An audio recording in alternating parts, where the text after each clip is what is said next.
Hello everyone, Assalamu alaikum wa rahmatullahi wa barakatuh. I have here all by the grace of Almighty Allah and so fun today. I'd like to share with you spirited sounds. Do you know spirited sound? Spirited sound is the some legible sounds.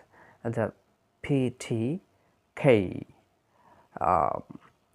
If you would like to be a good speaker, then you have to learn and you have to get on some case and to know it's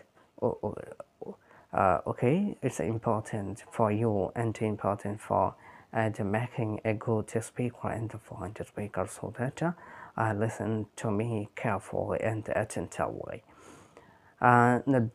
There's some rules of spirited sound expression. Okay, I'd like to share with you 4 rules of expression. First position in any word. যদি শব্দের প্রথমে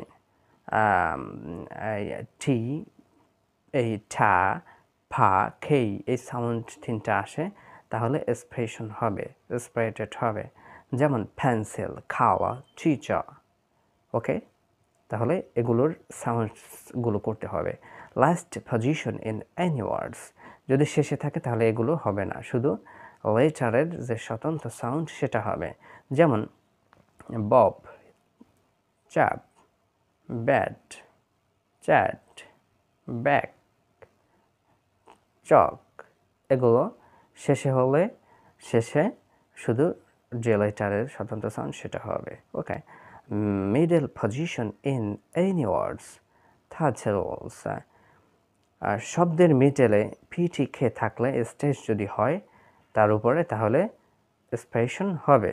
যেমন hospital, hospital, এই যে P, এই P সাউন্ডের উপরে stage নেই, অতএব এটা হবে না। যেমন হসপিটাল, হসপিটাল, হসপিটাল।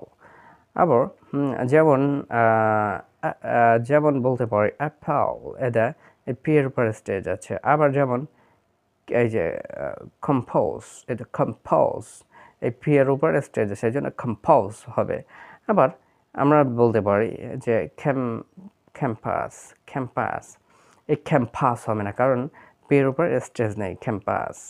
আবার কমপ্লিটেড, কমপ্লিটেড, কমপ্লিটেড, এটা কমপ্লিটেড বলতে পারবো আমরা, বলতে পারবো না, কারণ এখানে স্টেজ আছে পি এর পরে, এই জন্য কমপ্লিটেড।